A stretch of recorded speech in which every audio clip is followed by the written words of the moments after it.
둘, 셋, 파! 안녕하세요. 방탄소년단입니다.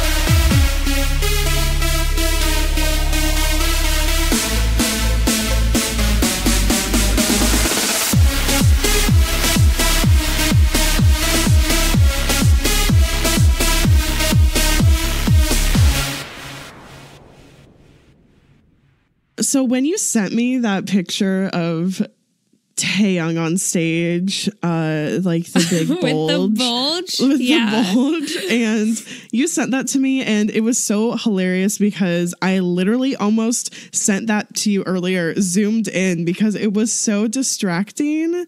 Isn't it? It was so distracting because I had waited to watch it with you, and then you were like, you know, oh, by the way, I already watched it. Like, I wanted to, like, watch it together before we did research. Yeah. And so I watched it later last night, and I was like, holy shit, how did she not text me about his bulge? Because it's clearly, like, the whole Ampa Man performance, like, even backstage, when they were receiving the award, I was like, it is this perfectly outlined V shape. Like, why is it so large? I'm so sorry. Why? So, hey, welcome back. Yeah. I'm Kayla. And I'm Bethany. And this is Standing BTS. Yes.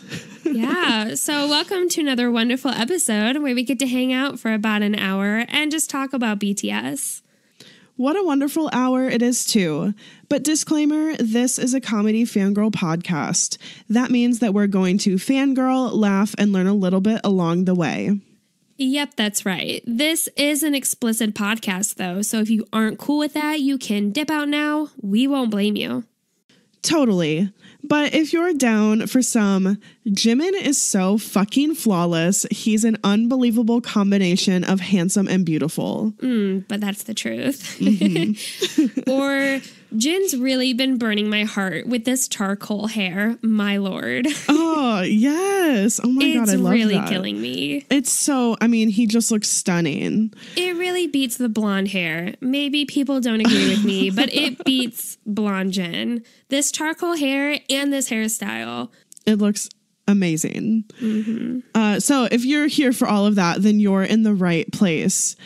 Okay, I guess, damn, we need to calm it down a little bit because we have to talk about something. Yeah. Yeah. Fuck. I don't know how to get into this. Yeah, we started off. I'm sorry. I know we did. We started off but okay, guys. So we have something to tell you, and, you know, it's not without a lot of deliberation and hard decisions on our end. Yeah, we've kept quiet about it. We haven't said anything, but we're gonna tell you guys now. So so unfortunately, this is gonna be our last episode. There's a lot of different factors that like went into this. On both our ends. But basically if you guys remember, I'm a teacher, and my school told me that basically I can't be rehired if I continue the podcast because it's too much of like a liability. And as much as I love doing this podcast, like I love my job more, and I spent it's your career. years. It's my career, and I spent so much time and, you know, money, and it's my passion to do that. So, I mean, it's without a question, like you prioritize your career over the podcast. Yeah, and it's just heartbreaking that this has happened. Yeah, but really, on like my end too, like balancing my professional life with the podcast, I've always wondered if like I don't tell my coworkers that I have a podcast or anything, at the chance that like I'm being unprofessional or whatever it may be. But also I'm traveling right now, and we're doing long distance. I've been really, really busy. Scheduling time to record is really hard. Scheduling to research is really difficult. we love this, but also this is like your job and your career, and it's just heartbreaking. It's really tough. There's really no way. There's just no way around it. And we've had to be quiet about it for a while, especially because April Fools. I hope we fucking got you. I'm so sorry. That was so hard to say and do. Oh my God. I was actually going to start crying. Yeah. Oh, you guys, we're sorry. We started April on Fools. such a positive note, so it was very hard to just transition into that.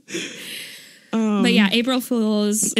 It's April Fool's Day right now when we're recording, and we just had to do it to you. So we're sorry for putting you through that. There is no problem with me having a podcast. None of you got real upset right now. I hope you guys are okay. We're sorry.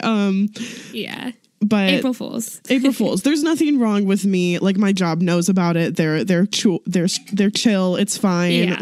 Yeah. Same with my job, traveling. Oh my gosh. I think I've FaceTimed you more this week than I ever have, even when I was in St. Louis. Yeah. So you guys, if anything, honestly, the traveling has brought us closer. Yeah. If anything, we have become even closer than ever while doing the podcast than we expected, because we've been FaceTiming for all of our research and when we record. And previously, when we were in St. Louis and Kansas City, we didn't even FaceTime when we recorded. It was really a treat when we got to record together, because we actually got to see each other. But I absolutely adore FaceTiming for research, because it really is like hanging out. Why did we not do it before? I know. It's the whole reason why we started the podcast was so we could keep doing BTS stuff when we weren't together. Yeah. So no, it's not going away. We love you guys. We love this podcast. Sorry for tricking you if we did. JK. Just kidding. So in today's episode, we are going to be talking about the Save Me series webtoon, episodes 10 through 12. And before we get into it, we have to thank you, wonderful, amazing, incredible armies, for being here and for supporting us. If you are a fan of this show and you want to show your support for us, you can do that by telling people about the podcast and by writing a review on iTunes or really wherever you listen. And then if you would like to go above and beyond and show us a little bit more support, you can do that by donating monthly to our Patreon at patreon.com/stanningbts. Or if you'd like, you can make a one-time donation at paypal.me/stanningbtspodcast. Your support helps us to improve the quality of our content and to continue putting out weekly episodes. And guys, we're just so grateful for all of your support, whatever it may be, whatever form. We're just very, very appreciative. Yes, and we love hearing from you and we love talking to you. So thank you guys for being here. Yes. Okay, so BTS news. We actually have a lot going on because comeback is near. Woo woo. Literally next week. Yes. Oh my God. Very excited. So comeback means concept photos. And this past week, which was around March 31st, we got version 1 and version 2 of the concept photos. So we know that there will most likely be other versions to come, but as of right now, when we're recording, the version 1 and version 2 released on March 31st are the only ones that we have gotten to see so far. But we just wanted to share our overall thoughts of what we thought of version 1 and version 2. I particularly love version 2. Can't get over version 2. Me too. Version 1 is really good too. But there's just something about version 2, like them getting ready in the mirror in front of, it's just, the concept is amazing. And people are already analyzing the background of these concept photos and relating it to different eras. And I saw someone say that it's a mixture between fire and wings. Yes, I saw that too, because they were there's palm trees, there's whatever, I don't know, the pink bathroom. It's a very summer, spring break vibe. This bathroom that they're in reminds me of the bathroom that I when I was in South Padre for spring break. looks a lot like the bathroom in Sal Padre that I was at because it was pink. It was painted pink. That's probably the only reason. But maybe that's it. But there's also like pictures of palm trees. And I'm pretty sure the shower curtain has palm trees on it too. So it's different. I love the pink. I love their matching hair too. Well, not all the members, but most of the members, their hair matches their shirt. Yep. Ooh. I particularly love the version 2 concept photos also. As of this time, I think those are the ones that I'm really going to try to buy. But something about the style of these concept photos, I think you brought this up too, was just that it makes us feel like we're gonna get a perfect summertime album, like just the perfect album to go along with this kind of fading out of winter into spring and summer. Like we're hoping for feel good. I mean, if we think about the intro that we got, Persona is such an anthem. Like it is. We're just gonna hopefully like we're gonna get these vibes, and that's what I kind of see from these concept photos too. I mean, this album is coming out in April. I'm going to Orlando, Florida, and the BTS concerts in May. So I just want all good vibes. And I feel that this album will be nothing but good vibes. Yes. Very excited. Super excited. So also what's coming up is the 5th muster, and BTS had tweeted out a magic shop invitation to all of the armies. And I'm not going to read the entire invitation. Maybe we might find the tweet and link it in the description if you want to go look at it. But basically, they're inviting us in this very poetic and beautiful way to their magic shop. And then they are performing songs at muster also. For muster. So they release the songs that they're going to be performing. I can't remember what all of them are right now. I know that they're performing Jump. They're performing Jump, which I told Corey, because that's Corey's favorite BTS song, which is so random, but I'm totally on board with it. But I said, hey, they might have choreography for it. So I'm sure we'll be looking forward to that. But I believe they're performing Love Maze also. Love Maze, yeah. Yeah.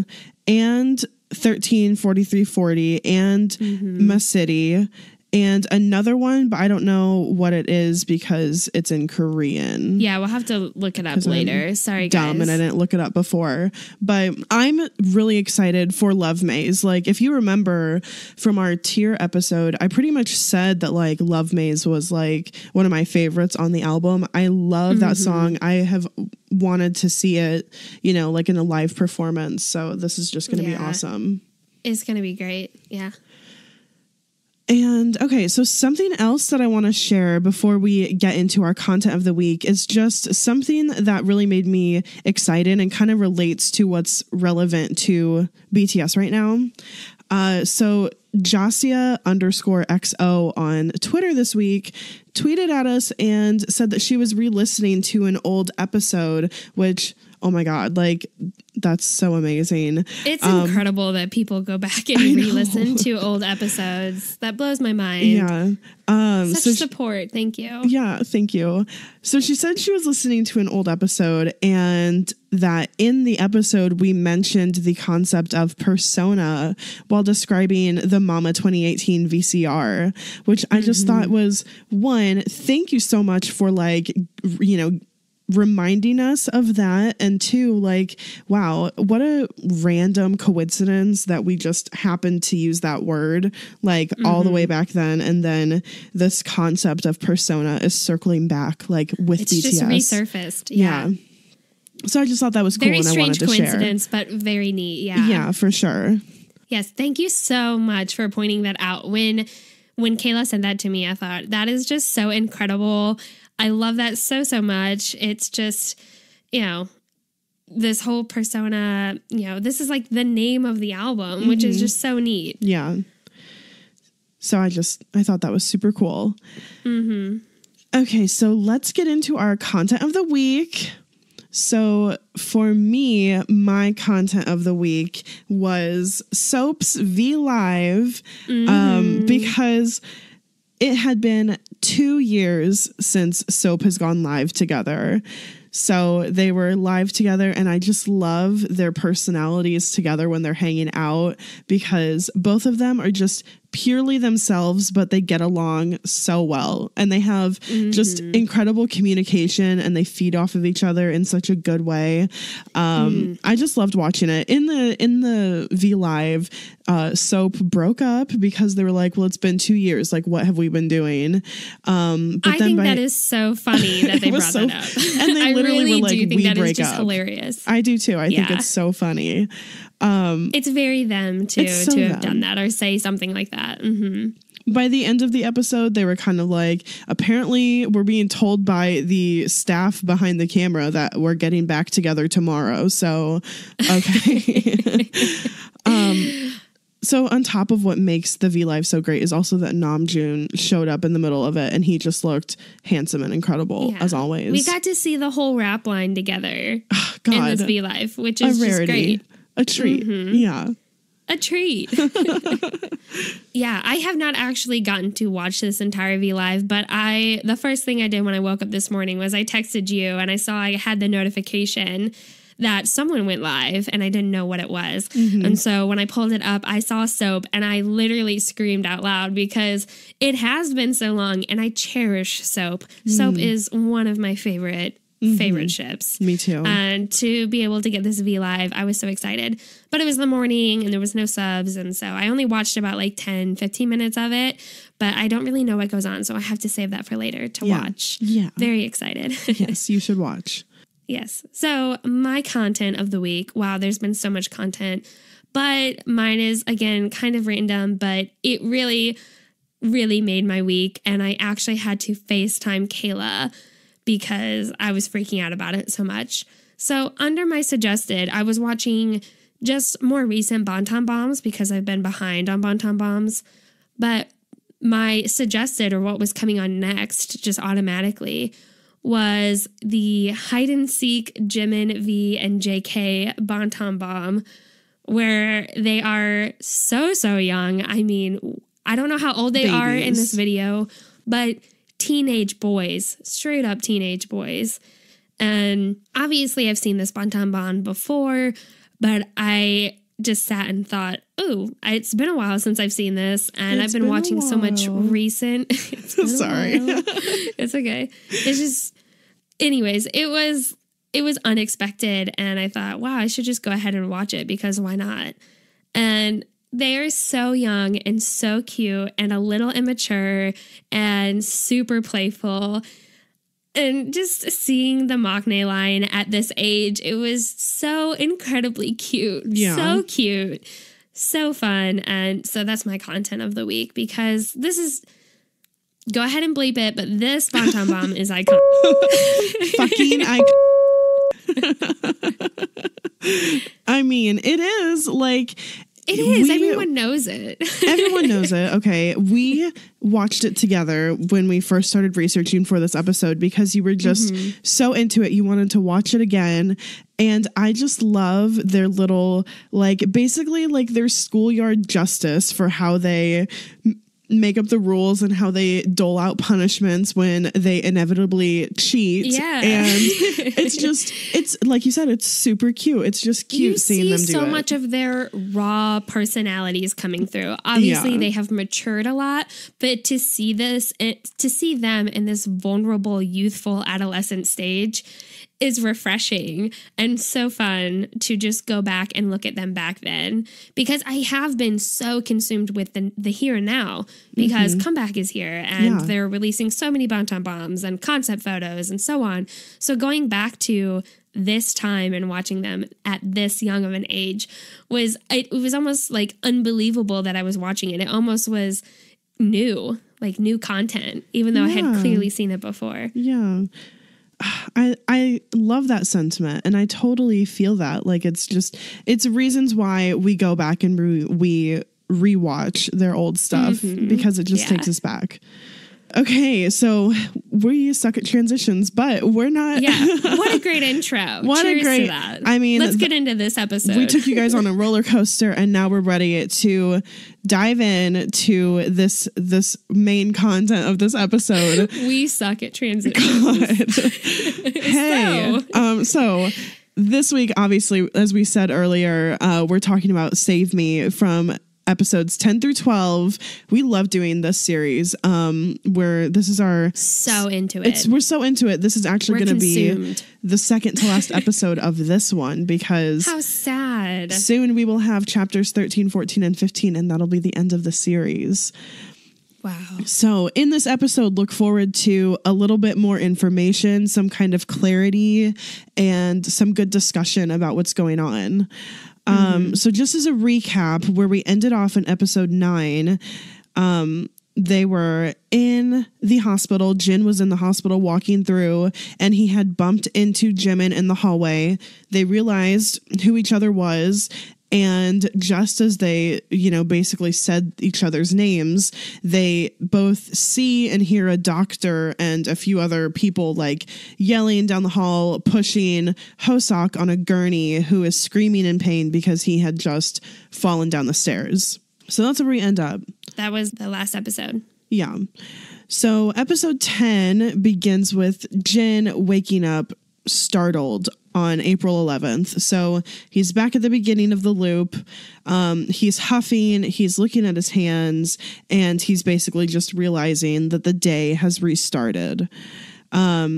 It's one of the first times that he has seen, it's the first time he saw reality crack away with Hosok like that. And so he's just processing what he just saw and what it means.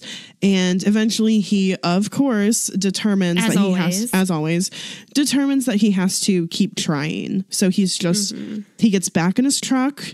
In his truck, we see several Post-it notes, and on the Post-it notes, it says all of each member's name. It says their location and their name, and there's little check marks next to them, as if Jin is checking where they're at, and just, checking his day off. Like, here, I go here first, then I go here.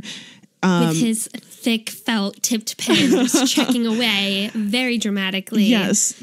Who he saved. Yes, there's this amazing picture of him where instead of showing the Post-its, it shows his face, and he's his brows are furrowed, and he's holding up this thick felt tip pen, and he's just thinking, which one am I going to check off now? He's just so fucking determined. So he is driving around, picking people up, or, saving them, or attempting. So next we see that it is May 10th. So just as a reminder, he gets to May 10th by traveling through the stairwell at the hospital. As far as we are aware of right now. What we're assuming, because it's the only thing that really makes sense for him to bridge from saving Jungkook and Jimin and Namjoon and Taeyoung into saving Yoongi and Hosok and Jimin. So we see on May 10th, Hobie walking on that bridge, the bridge we all know, and he's just looking super dazed, a little out of it. His feet are just kind of shuffling along, and then next we see his eyes close, and he's starting to actually fall forward as if, he's passing out. He's falling asleep. So then, as if perfectly on time, as we can expect at this point, we see Jin catch Hobie from behind, and I just want to point out the one small bead of sweat that we see on Jin's cheek, because it's it shows he probably really hustled to get there. He literally caught him as he was falling, really just in the nick of time. I still don't know how he knew exactly about the bridge. Yeah. And how he knew to be there. He did know that Hobie had fallen and whatnot, but who knows? But he discovers and figures out somehow. Maybe it was in previous episodes and I don't remember. I don't think Hobie's it was on this bridge. But I could see him just like driving around, or at least he probably knows where he lives, and he probably was able to find, like, he knows where he works. He was probably able to find out like his work schedule and assume, oh, he's probably going to be on his way to work, so I'm going to go on this path. Yeah. So what's interesting is right then when Jin is like in the process of catching Hoseok, Jin actually goes right into a flashback, and he gets this flashback of Hobie.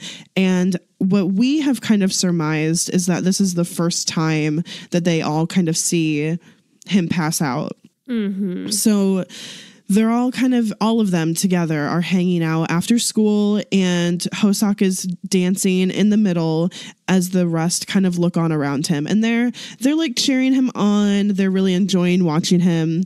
And then all of a sudden he gets dizzy and falls over, and he ends up bumping his head. So it's like this, parallel foreshadowing thing going on. He bumps his head and he brushes it off, and he's kind of, like laughing it off. And everyone around him is clearly concerned, but they're kind of going along with his attitude. So they're just nervously laughing along with him. And we can see through the photos that are shown that it's from this event that he first begins taking medication for his narcolepsy. Mm-hmm. And really the comic and the drawings and animation of this do a perfect job of displaying how uncomfortable everyone feels when this happens, but how Hobie is just laughing and trying to play it off so casually, but everyone realizes how serious it is. But it's so uncomfortable in the same time to ask, like, hey, are you okay? Like, what's going on? Or whatever. But yeah, and so then he ends up taking the medication for the narcolepsy. Yeah. So then from here we go back into real time. So back from when Jin had saved him on the bridge. So flashback over. Hobie then wakes up in Jin's truck as Jin is driving, and he yells out, "Seokjin!" Like he's amazed at this point. He's in total shock. This is the first time that he has seen Jin, because New Day had just started. Clearly, none of the members or all of his friends remember previous days of this reoccurring event. So Hobie's like, "Whoa, is it really you? It's been ages." He's just kind of in shock, like everyone else has been. Right. And Jin says, "Hey, take it easy. You just collapsed." And Hobie, of course, plays it off with his adorable half-eye smile, his little crescent eyes. And he says, "I'm totally okay now. Like, I'm just fine. I didn't just collapse on a bridge," right, etc. And almost hit my head. Yeah. So Hoseok wants to know how Jin found him. And Jin is pretty evasive with his explanation, just kind of saying that he was driving by, had just happened to see him, and Hobie really isn't buying it. He's in such disbelief that Jin just happened to be right there. It's been literally years since they've seen each other. Yeah. And Jin happens to be crossing paths with him right as he's about to collapse and pass out on this bridge. So they kind of have this short exchange about Hoseok's narcolepsy and his treatment, how he's treating it, during which Hoseok becomes also kind of evasive with his answers. And Jin, which I find so interesting, he asks, "Do you even know what's causing it? Like, do you know what's even causing this narcolepsy?"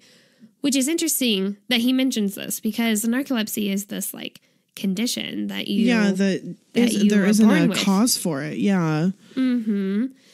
So he asks, "Do you even know what's causing it?" Insinuating that maybe there's something more to Hobie's story, but we don't know. So right as Jin does this, he drops Hoseok off at this intersection so that he can go to work, because Hobie says he has to go to work, that he doesn't need to go to the hospital. He's fine. Right. So just before Hobie gets out, he notices all of the Post-it notes that have these check marks all over them and the names of all of their friends from a couple years ago. And they're right on his dashboard. And Hobie asks, what's up with them? And he asks, is everything okay? Jin, of course, just smiles and says, Hoseok, I'll see you next time. And that is when he leaves Hoseok on the sidewalk and then speeds away. Mm-hmm. What's really interesting about this interaction is that they're both like really evasive with each other. Obviously, Jin is not giving up anything about the Post-its. At this time, we're not really sure why he's, not very forward with it. There's a little more insight later on, but it's also interesting how evasive Hoseok is about, his condition and what's going on, and how all these people who used to be so close with him, they don't even really seem to know what's going on with him. And it's just interesting for Jin again to ask, do you know what's causing it? Because I find that part to be very interesting. Yeah. So clearly there's some more going on. So the next that we see Hoseok at work, and he's thinking back to that car ride with Jin, and he's thinking about all of the Post-it notes and just about how weird he was acting. So because of this, Hoseok decides to meet up with Namjoon after work. He's questioning the perfect timing and the coincidence of all of it with Namjoon. He's basically just saying it doesn't make sense at all. He says, quote, it's been 2 years since we've seen each other. And then he shows up right at that moment. And June replies, right at that moment, you say. So both of them at this time kind of worry about Jin being in some kind of trouble. But I feel like they kind of move past that, or they probably still have some concern for him, but not as much, because Namjoon says that Jin showed up for him too and said all of these weird things. And June kind of lets Hobie in and says that he knows a little bit about what's going on, but doesn't really understand fully. And that's kind of where they leave the conversation. That's just kind of all the information that they have between the two of them. So then we see Hobie hop on his motorized scooter, and which I have to intersect at this point. Yeah. What is about to happen that you're about to say, the whole motorized scooter thing, I feel that there's more to this, that there's going to be more adding on to it, because June becomes so suspicious or concerned that he's riding on this motorized scooter. But this has never come to surface before in any sort of music video or notes or any of the storylines. Yeah. So, yeah. I also do feel like this scooter is going to be...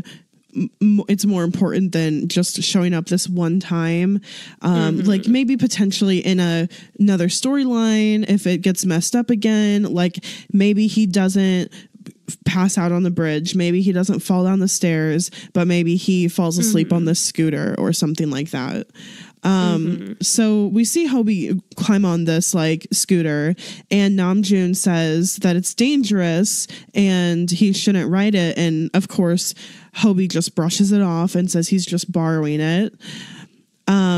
Next we see Hobie at a stoplight, and he just, don't do this, by the way, but he pulls out his phone to read at a text message that he had sent to Jin. While he's on this motorized scooter. While he's on a scooter at a stoplight. Like, okay, maybe when you're in your car and it's parked, check your phone. But when you're at a stoplight and you have to be aware of traffic, especially when you don't have a shell of metal around you when you're on a fucking scooter, like, so come vulnerable. On. So he's just reading this message that he sent to Jin that says, call me when you get this. And he sees that Jin still hasn't read it. And he's like, man, where is he? What is he doing? How come he hasn't read this? And right as he's thinking that and putting the phone back in his pocket, he sees Jin in his truck a few lanes over at the same stoplight. Of course. So the light turns green and Hobie tries to get over recklessly because he wants to follow him. And we just see a big screech and then the chapter ends. So if this is all you have for those like that week, what a fucking cliffhanger. It is a cliffhanger. Yeah. But I'm going to pick it up right here for you guys. So right at the beginning of... We're going to keep going. Right. Right at the beginning of episode 11, we actually see Hobie's trying to cross over, but he's the one screeching to a halt because the cars are trying to go around him and they're stopped and honking at him. Jin turned onto a different street and he didn't see Hoseok, but he does hear all of the honking and kind of the commotion going on behind him. So he looks in his rearview mirror as he's hearing these honks. He's wondering if there's like an accident or something. But as he's checking the fucking rearview mirror, he passes this fucking part. He passes right by Yoongi, who's walking on the street. And because he was checking his mirror, he did not see Yoongi as he passed him. It's just fuck, man. So, and of course, that's where he was going. That's right. who he's trying to find. That's who he's trying to find. Even thinking about Hobie at this point. No. Because in his mind, he's already saved Hoseok. Yeah, it's just so frustrating. Poor Jin. I know. The stress that Jin is having to go through. Every single day, perpetually. But all of them are going through a lot. But wow. Yeah. So he passes by Yoongi, and then we kind of fast forward to after sunset, and Jin is still driving around looking for Yoongi. Mm-hmm. The next thing that we see is Yoongi standing on a sidewalk, and he's looking up at this motel sign. Then we cut to a little shot of him in the motel room, and he's burning his music. So at the same time that Yoongi is kind of in his hotel room and he's starting to burn his music, we see Hoseok sitting at a 7-Eleven eating dinner. He's eating like some ramen. And again, he's checking that message that he sent to Jin, wondering where he is and why he hasn't heard from him or why he hasn't even read his message after randomly picking him up and, saving him from falling and hurting his head on, after 2 years of no contact. Mm-hmm. So out of pure luck, pure chance, he looks up out of the window in front of him at the same moment as Jin happened to zoom by in his truck.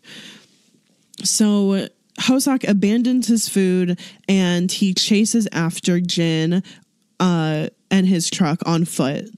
So he ends up following Jin to a burning building, and he gets there just in enough time to see Jin carrying Yoongi out of the flames of this building.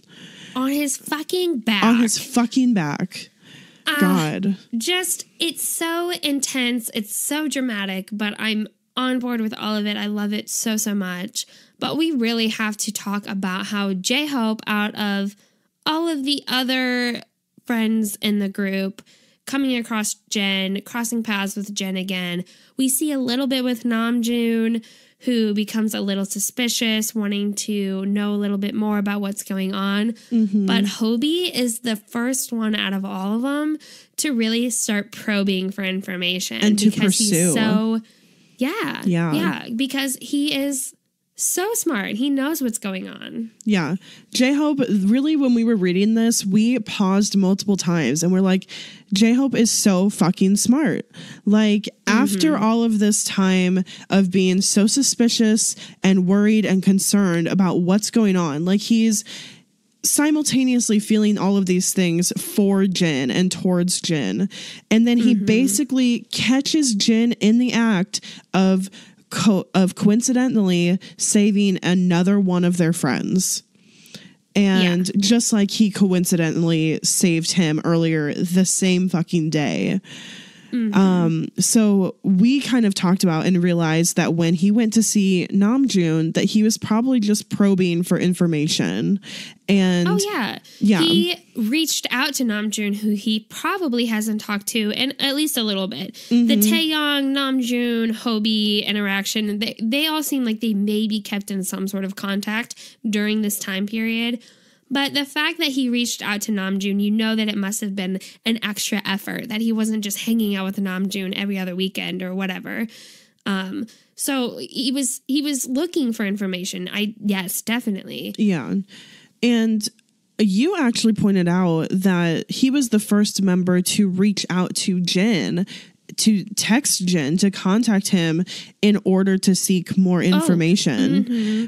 No one followed up with Jin after their first initial interaction with him. Yeah. They either were dragged along with Jin, like Jin was like, get in the car, we're going.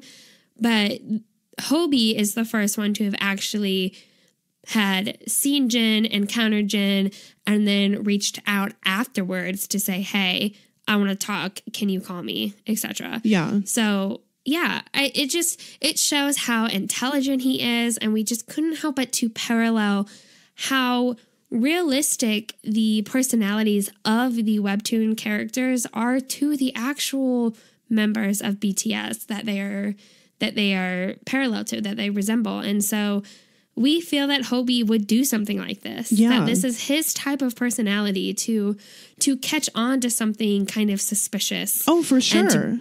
And to be concerned and worried, and to not just accept or to kind of shrug it off. He is like, yo, something's going on. And I could totally see Hobie in reality to do this. Yeah, I mean, if you're thinking about the other members that Jin has interacted with, the Maknaes, they are so much younger in comparison and have a totally different dynamic with Jin that they're more likely to just... They're so concerned with their own lives at this point, as is everyone at that age. Right. And they're just more likely to just listen to Jin and just, you know, do what he's telling him.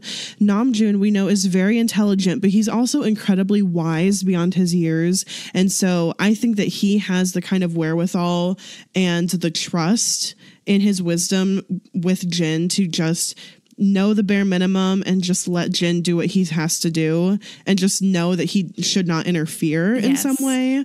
And then J-Hope is so inquisitive and has to know and wants to help, seemingly. Yes. Yeah. I just want to go on a Hobie appreciation tangent, but I agree with all of this. This is how he is. He is like water. He is so fluid. He makes everyone so comfortable. He wants to reach out. He's, you know, someone that I feel that all of the members can truthfully be open to and talk to. And he is concerned and worried about every single person. Yeah. And that really just shows through, especially in moments like this. So J-Hope arrives right as Jin is carrying Yoongi out on his back. And Jin sees him and asks, why are you here? Because obviously this has not happened before. Nobody has shown up.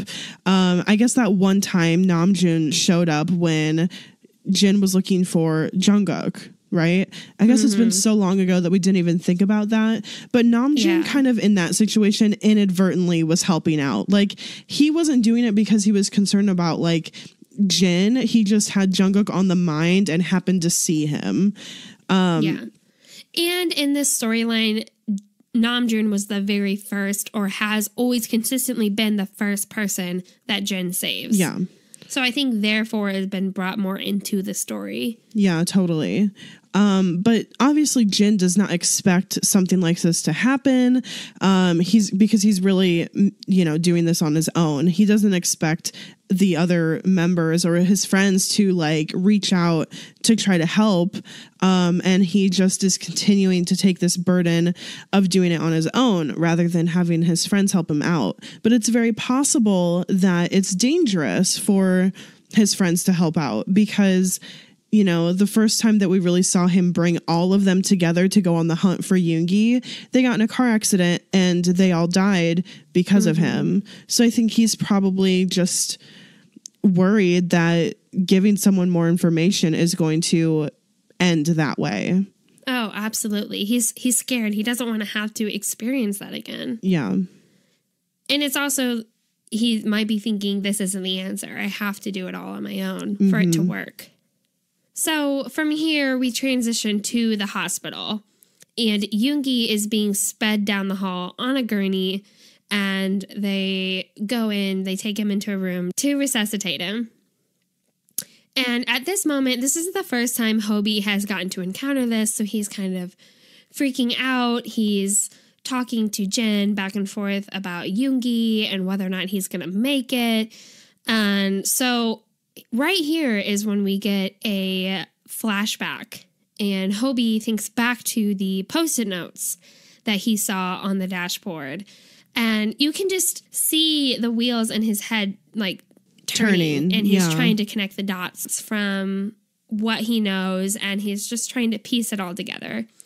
So this is when Hobie just flat out makes this accusation at Jen, and he says, "Suck Jen, you knew, didn't you? Like, you knew that this was going to happen. You knew that Yoongi was going to be in this burning building, and you saved him because, hello, the parallel, you saved me right in the midst of me about to collapse on this bridge." So this is when Hobie in the webtoon begins to be very distressed. He is matter of fact at this point. He is convinced he's right because he is right. He's very intuitive. So his face right here, like in this webtoon, is so vivid in our minds. Like the way that he's just knowing. He just knows what's going on. He's in disbelief because this is his first encounter with Jen. And he's just piecing it all together. He's in kind of disbelief about it, but he just knows that this is all happening. So he says to Jen that something's up. He's infuriated that Jen is not clarifying things, that he isn't telling him what's going on. He's basically demanding answers at this point. Like, you need to tell me what's going on, what's happening right now. And the dynamic of both Jen and Hobie's personalities are being portrayed so well in this webtoon. They both clearly are youngs, known for taking care of their maknaes, for their younger members.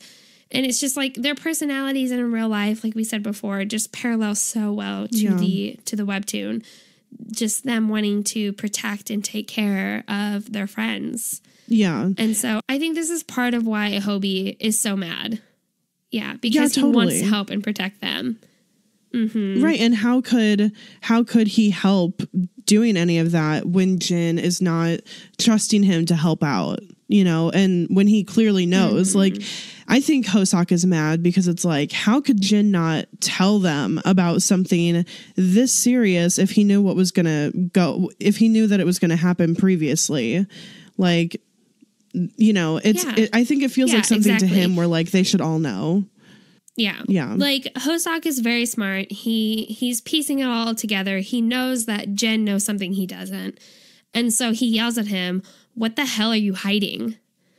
Damn. And Jen, I know, right? And Jen, I think, fully understands Hobie because obviously they were friends, even though it's been a long time that they haven't talked or hung out or whatever. So Jen desperately reaches out and clinches onto Hobie's jacket, and he begs him to just let him explain later and to not have to explain it in this exact moment because, one, he's very concerned about whether or not Yoongi is going to make it. I mean, he just carried Yoongi out of a burning building. I think he was a little later than he was expecting because he had passed him on the road previously. Couldn't find him. Yeah. Couldn't find him. Didn't see him when he had passed him. So yeah, he is concerned at this point in time whether or not Yoongi's going to make it. And then secondly, he's very unsure of the repercussions of telling his friends exactly what's going on because of his past experience with letting his friends know what's going on and what to expect. Because when that did happen, like you said before, they all got in a really bad car accident and they all died. And he had to watch literally and see in front of him all of his friends die, which is so tragic. And so, of course, he doesn't want to see that again. He wants to avoid that at all costs. So in this moment, he's still so unsure. So he doesn't want to have to explain to Hobie what is going on, even though Hobie is being so persistent about it. So Hoseok, he sticks with wanting to know what's going on. Like, he's not going to leave without an explanation. But he also knows Jin very well and knows that Jin is desperately grasping onto his jacket, pleading him, "Hey, please, I will tell you, but just not right now." So he settles to wait in the lobby until Jin is ready to tell him. Yeah. So I think, we're kind of hoping from that, like, oh, maybe he'll talk to him and we'll get some answers. We don't actually end up seeing that at this time because while Hoseok is waiting in the lobby of the hospital, he thinks that he sees Jimin walk by. So he chases after this person and he ends up even following him into a stairwell, and they're going up the stairs and he yells out for him. He yells out Jimin's name, and the person turns around and it turns out it's not Jimin. So because of this, Hobie gets a little bit embarrassed, and I think in this embarrassment, he almost slips and he almost falls backwards down the stairs. But somehow in the cosmic coincidence of this BTS universe, Jimin comes up from behind and catches Hobie from falling. And, it's just kind of this crazy, he thought that he saw him, but it wasn't him, but then he saved him. And they both end up looking at each other in just complete disbelief. And they sit down in the waiting room together and just start to kind of catch up on their lives. And in this conversation, Jimin confides in Hoseok that he really has no idea how long he's been in the hospital. He says something like his clock stopped ticking a long time ago. He has just no concept of how long he's been there or when he'll get out. And in this moment, we really see how sad his eyes are. Like, just so much despair, no hope, just it's terrible. Hobie kind of replies and he says, I know how it feels to feel like you're the only one frozen in time. And because I've, felt the same before. So at this time we get a flashback of Hobie when he was a child, and he was such a cute little kid with this big, huge smile. Cute. Yeah, so cute. And those, crescent shaped just eye smiles and these big lashes. And in this flashback, it's pure joy. Just pure joy. In this flashback, it's in black and white, and we see visions of a carousel and some balloons, and then we see again the young Hoseok, and he's grasping a candy bar as a woman in a baseball cap is kneeling down to him and telling him to close his eyes and count to 10. So we see a shot of young Hoseok counting to 10, and then a close-up of his excited face when he opened his eyes. But then the next shot we see is current Hobie with this heartbroken expression, obviously just thinking back to that moment. And this is just, another one of those times where we're seeing that he's being abandoned. But really, when we saw it this time, we started to question, like, we know that this is his mother, and we know that she abandoned him at a fair. She leaves him. She just left him. Like, why? Like this carnival. Yeah. Why? How? Why? It has to be some sort of extreme reason. And maybe not, but if I were to realistically think about a mother abandoning he looks like he's 4 in this comic. He's so young, maybe 3 or 4. And he's this child. And for a mother to abandon him, and to me, it seems like an extreme reason, whether she could not financially take care of him, whether or not his narcolepsy was taking place at this point, which may or may not be true, because Jin kind of insinuates that there's maybe another reason to why he's had this narcolepsy. But anyways, it's hard for us to comprehend a mother doing this to their child. Yeah. And we're just like, why and how? There has to be some sort of extreme reason. But if you were, just thinking about Hobie's position here, going back and looking back and thinking to his childhood when he was playing like hide and go seek with his mom, like it was a child game, and to count to 10 and for his mother to have left and to never see his mother again. Yeah. It's just so sad. What I thought about when we saw this was, you know, she abandoned him somewhere where he couldn't even, it wasn't even an area where he could get help.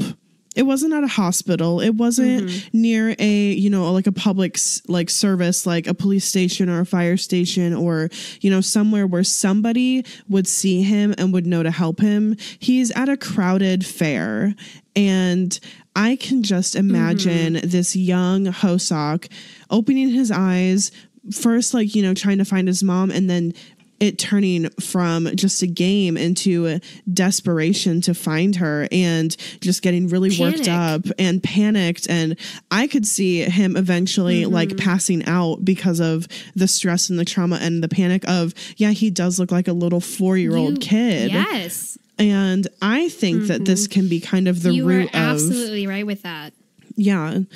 I think that this could be kind of the root of like where his narcolepsy comes from. I'm also thinking back to that one Wings like video where we see that it said that he has Munchausen. So maybe he has Munchausen's and thinks that he has narcolepsy, and it just kind of manifests because of this super traumatic incident that he has as a child, and the medication is actually what's making him pass out. I feel like that's kind of where we're going, but I don't know. I'm getting ahead of myself. Yeah. But no, I'm totally on board with that. I totally agree with, because like we said, like we knew that his mother, from just the storyline and the music videos and all of it, we knew that his mother had abandoned him at a young age at this carnival, but we never knew really why. We never really knew the narcolepsy component of it. So yeah, I really do believe that, you know, maybe this passing out or whatever has been a sort of PTSD, or it's like manifested in him since.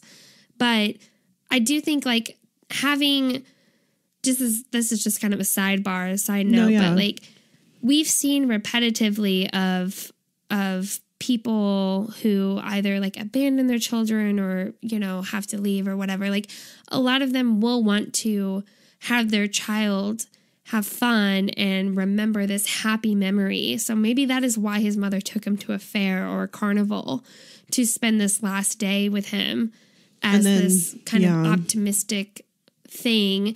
And then she abandoned him. That's just, I think, a very common thing.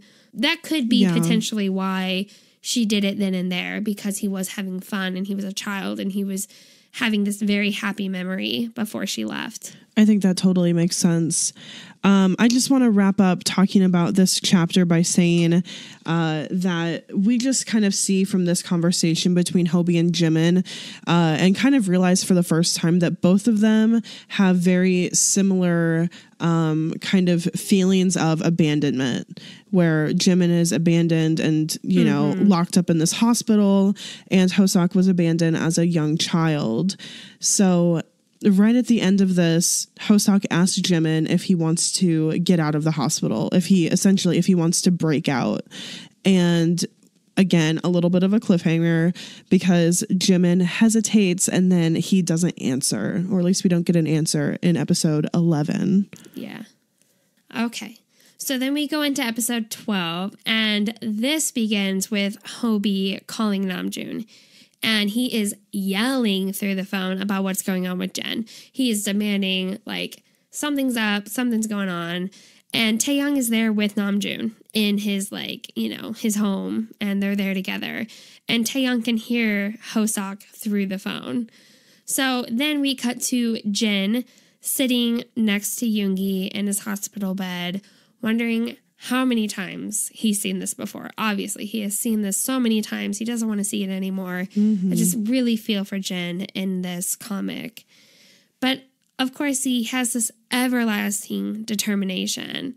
And he says that he's never going to stop trying and that he has to find Jimin first. He ultimately decides, I need to find Jimin. So he starts running up the stairs. Maybe to go forward in time. We don't know. May 10th, it's all very kind of up in the air. Yeah. It can get kind of blurry and confusing. But as he's going up the stairs, or he's about to go up these stairs, he turns around the corner and he is stopped by Taehyung. And he is leading everyone, Jimin, Hoseok, and Namjoon down the stairs. And Hoseok is glaring at Jin. Like, he is mad. He's, accusing Jin of something with the way that he's staring at him. And Jimin looks terrified and unsure and scared. And then there's Taeyoung, who has his arm out, like he is just protecting Jimin. Like, he has his arm outstretched over Jimin's chest. And June is kind of chilling in the back, but also kind of like, hey, dude, what's going on? And so Jin asks what they're all doing there, and Taeyoung says that they're there to rescue Jimin. And he says, quote, "We're breaking him out of here." And Jin starts to think to himself right in this moment. And he says, he's trying to think to himself, and he says there's no way that this loop is going to work. That the current loop that he's going through, it's going to crack away. It's not going to work.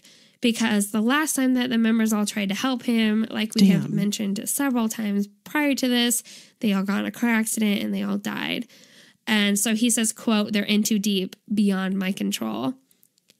And after he kind of comes out of this self-thought process, Taeyoung is praying. He's these praying hands out towards Jin, begging Jin to help them break Jimin out of the hospital. He looks like desperate, like, we have to do this. Please help us. And Jin starts to wonder to himself again if they'll even get into a bigger accident once they're all out. Like, once they get Jimin out of the hospital, that they will all just die again. And of course, Jin is tired of having to go back in time. He's trying his hardest not to tell any of them about what's going on. He's just trying to save them all by himself. And, we just have this kind of conflict between this internal conflict that Jin is having, but he's also hearing his really close friend Taeyoung, and he's looking at all of his friends in front of him who are like advocating for Jimin, like, we need to get him out of here. And Taeyoung at this point, he's saying that even if they may not know what's exactly going on with him, Jimin is miserable and he needs to get out of here. And so Jin at this point tries to convince them to stay, but Taeyoung says that Jin doesn't know anything about Jimin's situation. And Jin realizes that this is true. Like, he doesn't know anything about Jimin's story or, quote, his final moments, which I think is just so sad and tragic, because he knows that every single one of his friends have this final moment. So it's just terrible. So then, honestly, Taeyoung kind of gets through to Jin because he doesn't know, and he's figuring it out still. He doesn't know why Jimin's in the hospital. He doesn't know why Jimin looks so sad.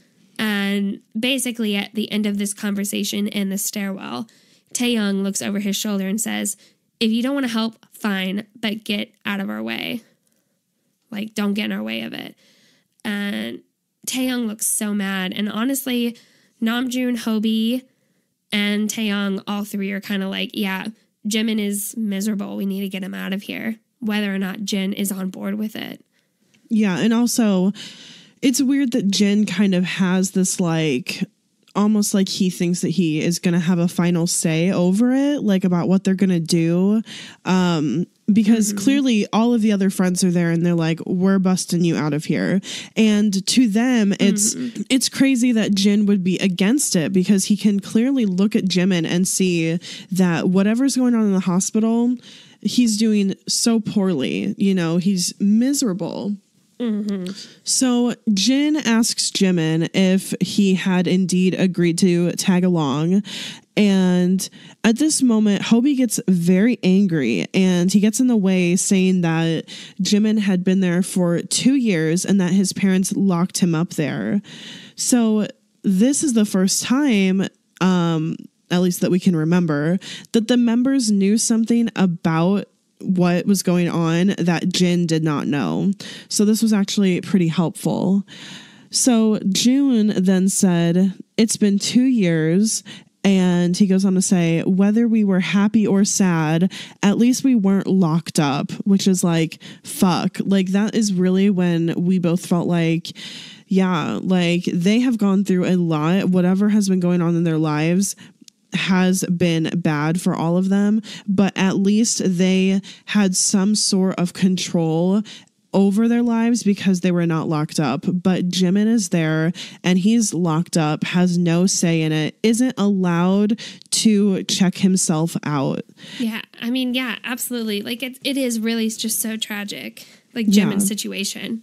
And I'm so glad that like Namjoon pointed that out. Yeah, I think that was like a poignant kind of, maybe that's not the right word, but just like a perfect little thing for him to say, because I think that really made Jin kind of back down. Like Namjoon always knows what to say. Taeyoung again goes on to say, happy or sad, you don't get to choose anything inside of here. So collectively, as they kind of push by Jin, they all say, so get out of our way. So Jin is kind of standing there and he's rethinking his position, and he's kind of open now to the idea of trying to help Jimin escape. But before he helps out, he says once again to Jimin, it's your call. Do you want to stay or get out? So right at this moment, Jimin has a flashback. So he has a flashback to when he was admitted into the hospital.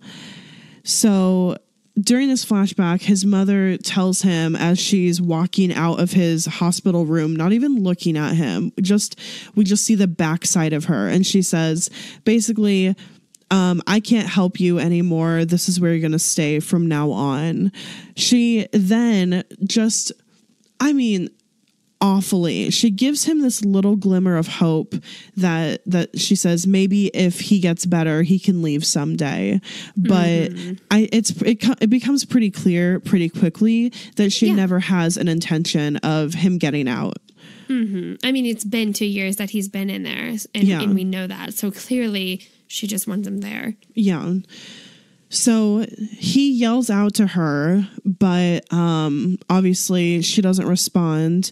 The next thing that we see is a shot of Jimin's feet that are dirty. They look to be covered in like muddy water. At least it's the best we can tell. And with this art style, it looks like muddy water. So next we see that he's in a bathtub, the big bathtub from like the what music video? I Need You from I Need You. The big bathtub, he's sitting in that and he's scratching at his ankles underwater. And we're just going to say right now, we don't know what's up with the ankles, guys. Like he has these kind of scratches or like scars on his ankles, and we don't know what his fixation is with like scratching them or what caused them in the first place. But they're there and they're always present. And they make it a point to show him scratching at it. So maybe it will come up later. So he's sitting in this tub and he sinks down into the water, or maybe he's just consumed in the moment, but he's thinking about what happened at the grass flower arboretum. And he's also thinking about the splotch of blood on like the concrete floor and wall. And we also see this time, or at least maybe this is the first time that we noticed it, but there's like a shadow of a person kind of standing over this splotch. So that's the flashback. And then the transition kind of out of the flashback is very well done, because he goes from thinking back to being in the tub and the arboretum to being present in the stairwell, standing there, but we see a shot of his feet, which is how he's seeing them as he's coming out of this flashback, that are all, he's barefoot and muddy and scratched up. And then those feet are standing next to the rest of the members who are wearing their, their jeans and their shoes and they're, just normal. And then the next shot that we get as he's standing there is his feet standing in like his hospital slippers. So he fully snaps out of it, and then he looks up at them and he determines that he wants to leave. He wants to get out of there. So they all respond with okay, and they say we don't have much time to start, and they start running down the stairs to, presumably find an exit. Yeah, get him out, yeah. Right. So it's go time. As they are, they are fleeing the scene here. They're like trying to just get Jimin out before the night rounds of all of the medical staff coming through to make sure he's there. In this time, when they reach the front doors of the hospital, they are randomly and just perfectly timed. They are stopped by Jimin's mother. As if fate is interceding and saying, this is not the right way. Yes, fate is interceding. Yeah. Mm-hmm. Yeah. She walks in the doors right as they're approaching and says, "Where do you think you're going this late?" And she looks, she just has no patience to deal with him, like Jimin, or seeing him with his friends or any of that. And so she pulls him into this hospital room and she starts questioning and lecturing Jimin. She asks why it's so hard for him to stay put, which makes me think that maybe he's attempted to flee before. Mm-hmm. She asks like who those people were, and Jimin responds with saying that they're his friends. And she just so demeaningly says, "You don't have any friends." Like, really? How unfucking necessary. Unnecessarily demoralizing. Mm-hmm. Yes. And so she goes on and asks if those friends, quote friends, are those troublemakers from high school who always skipped class. And what makes me so proud, but also very much resembles Jimin's personality, is that he fights back. Like, he doesn't, he's strong. Close off or shut down when his mother's present. He's strong. Yeah, given the circumstances. He stands up for him and he stands up for his friends. And he says that he, too, skipped classes. Like, it wasn't just his friends. He was skipping classes with them. They didn't make him. And she then makes the excuse that he was sick, and that's why he did it. Quote, sick. Right. But then Jimin, he gets, not even somewhat, he gets heated. He threatens his mom. "Do you even know what kind of illness I have? Do you even know how I'm doing? Or, why I'm here, what I'm doing in here for?" Mm-hmm. And his mom gets mad because clearly he's making very good points, because she maybe knows his illness, but she clearly doesn't know how he's doing. She clearly knows why he's here, and it's for the opposite reason to why he thinks he's there. Mm-hmm. So his mom gets very mad and upset with him pointing all of these things out and bringing all these things up. Then Jimin shouts, "I want to get out of here." And, right. He's fucking claims pissed. That the reason, rightfully, and he claims that the reason she keeps him in the hospital is because she's embarrassed of him, which is probably the truth. That's how she's acting. Mom instantly, she... Right when he says, because you're embarrassed, you keep me here because you're embarrassed of me, she turns around and slaps Jimin across the face. And she shouts, "So it's my fault you're in here, huh? It's my fault you have seizures." And this is such not a mom thing to do, but like, this power of saying, "Hey, you do have seizures, and that is why you're here," even though it's not. But to have slapped him across the face and to bring it to this point, like she's clearly trying to make him feel guilty and for, the reason why he's truthfully there, which is not the truth. She's a terrible human being. We come to realize this. So we kind of suspect in prior episodes that there is something medically going on with Jimin. We saw that shot of him and Hobie sitting together at the bus stop. And previously I had mentioned maybe it's PTSD. We don't really know. But we knew that something medically was happening with Jimin. So here is when it's really confirmed that Jimin has either a seizure disorder or something of that sorts. Right. So...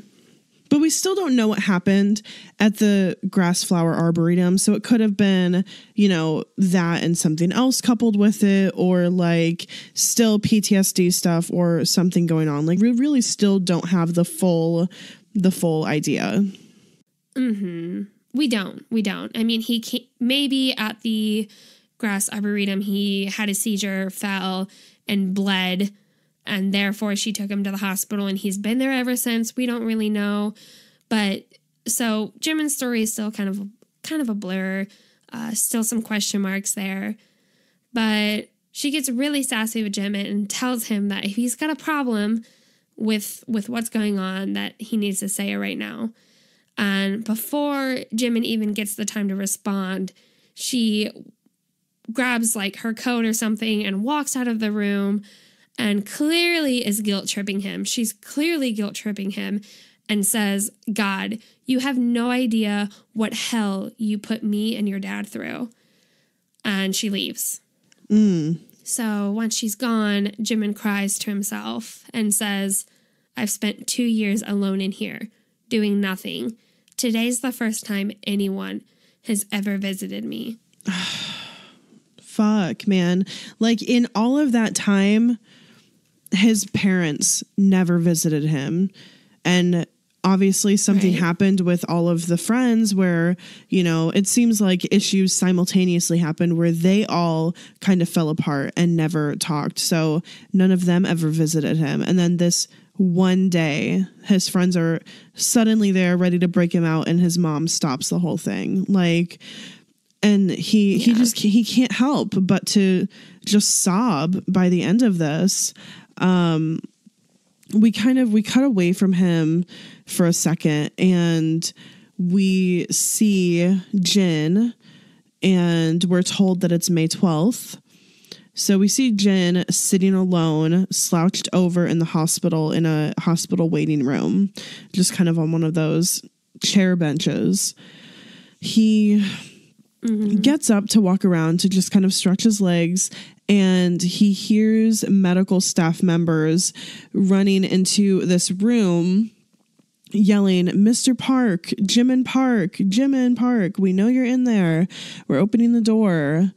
So Jin, just obviously inserting himself into the situation, he follows the staff into the room that they're going into to see what's going on, and he sees Jimin in the hospital bathtub with his head and body underwater, kind of like being weighed down by something. He's wearing like a t-shirt also, but he's, you know, just kind of floating underwater as if he, you know, was trying to drown. After Jin sees this, he runs in front of all of the medical staff. I don't know how they allow him to get up in front of everyone, but he starts pulling Jimin out of the water, and he grabs onto his shirt to help kind of pull him out, and he gets him out, and you know, just immediately right after he does this, right after he pulls him out, reality cracks away and the episode ends. That's how it fucking ends. That's how chapter 12 ends. Yeah, chapter 12 ends with Jimin dying in a bathtub.